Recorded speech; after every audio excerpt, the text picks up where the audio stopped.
And I rise today to talk about the real-world impacts of what's happening right now in our federal government with the dismantling of federal agencies, the free fall of our economy, and the impacts that Elon Musk and Donald Trump are having on our communities. Because what is happening right now is not normal, and it is impacting our communities in ways that many do not even understand. Right now, real people are hurting. They are scared. They don't know what's going to happen. Today in my office, I met with members of a tribal council and leaders from a tribe in New Mexico who came to visit me. Like others, they shared stories about the people in the community who are frightened about what is happening. Teachers and educators in tribal schools who've been fired without any explanation. Critical federal funds that are on hold. And when they went to meet with the Department of the Interior today, they were told that even those who are in charge of the very programs that they were meeting them about didn't know what was happening. Back home, people are frightened. They are scared. They don't know if they're going to lose their Social Security, their Medicaid, or the access to life-saving care. A few days ago, I met with the largest food bank in the state of New Mexico. They distribute food to hundreds of food pantries, churches, homeless shelters, and individual families across the state.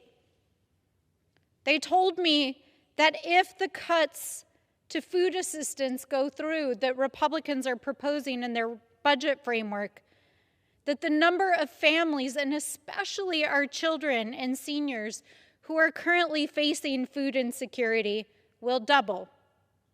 There is not enough support, resources, and infrastructure in the state of New Mexico to meet the need if these programs are cut. Our food system will do everything that it can to support our communities, but it will be more severe than even during the pandemic. And every day, I am hearing from constituents in my district who have lost their jobs. These are real people, real New Mexicans, thousands of Americans who are being fired every single day by this administration for no reason. These are not faceless people, but real members of our communities. A tribal school teacher who was told in the middle of the school day that she was being fired for no reason after she had taught for years, to pack up her things and return home in front of her students. Students who don't know if they're going to be able to finish the school year and graduate. No answers, no explanation, no follow-up for how she's going to support her son and her disabled mother at home. A veteran who was on medical leave, who returned to their job at the VA on a Monday, only to find out that they had been locked out of their email. And inside that email was a nameless, faceless dismissal, letting them know that they had been fired for no reason. A dedicated public servant who drove to work every single day, 60 miles every day to the VA hospital to serve their fellow veterans, who was never even notified as to the reason they were terminated. Just a mass email sent to thousands of federal employees across the United States.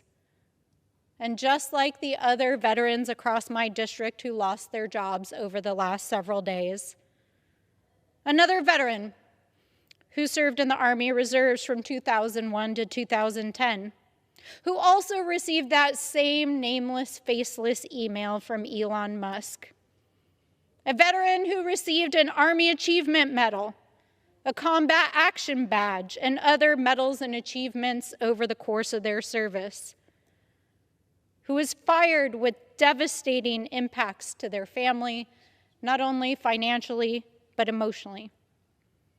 These are the real people being impacted by this administration.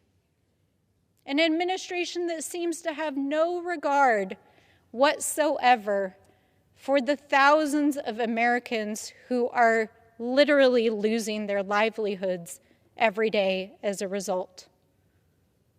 And while they take on these actions, while they dismantle these federal agencies, while they withhold the funds that literally thousands of organizations across the country depend upon to provide vital services across our communities, while they fire these thousands of federal public servants who've dedicated their life to service, including our veterans and members of the military, they are giving themselves contracts to replace the very programs and create new services that will give them more wealth, like Elon Musk at the FAA.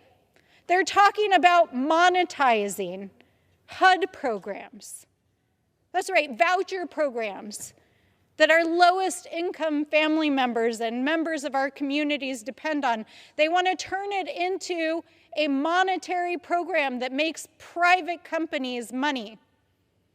They want to turn over mortgage markets to their crypto buddies. Well, that sounds like a good idea, right? And they're doing all of this against the backdrop of trade wars that are not only endangering the American economy, but endangering the lives of millions of Americans and making it more expensive.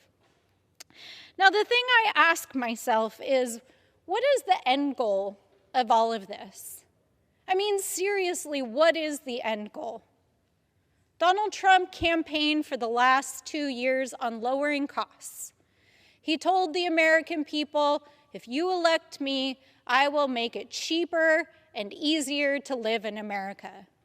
And so I want to ask my fellow Americans, is it cheaper than it was 6 weeks ago in America?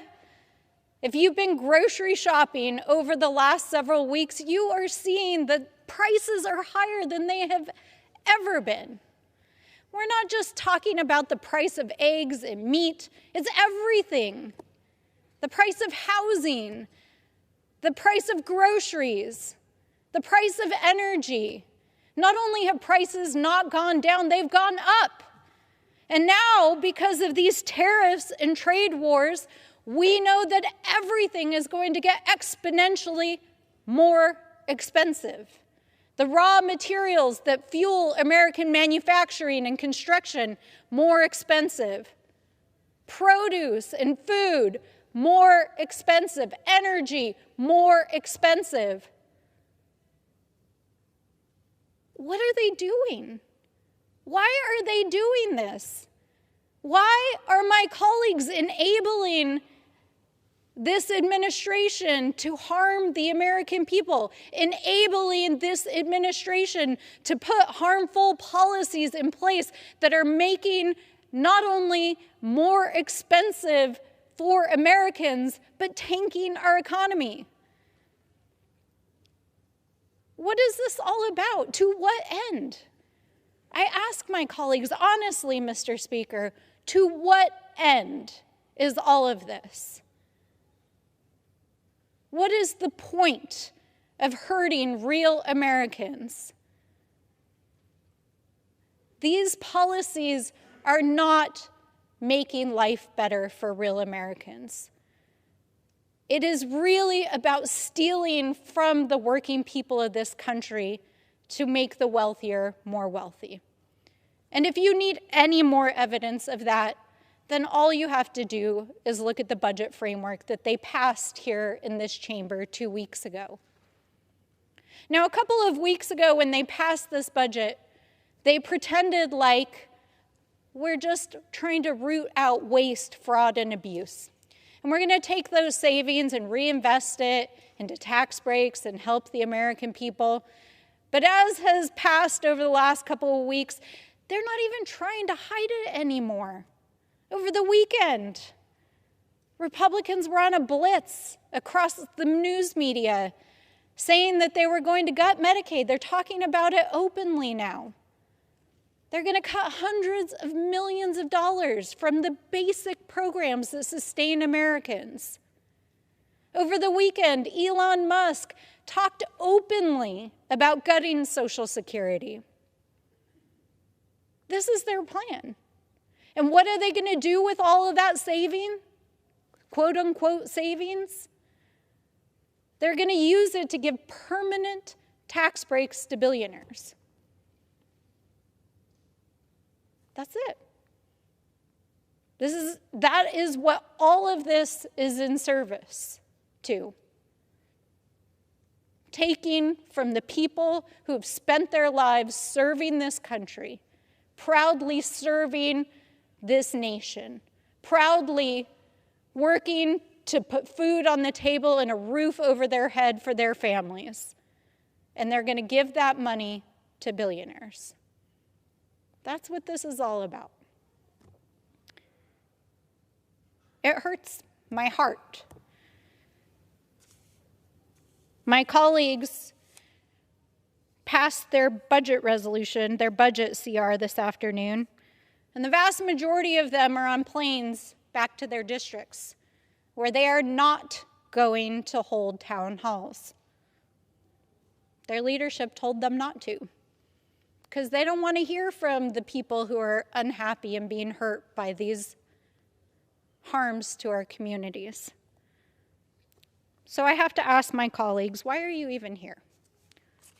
What is this all in service of? Go home and represent your people, and come back here and have a backbone to stand up for the Constitution and the people of this country, because real people are being hurt. And with that, I yield back.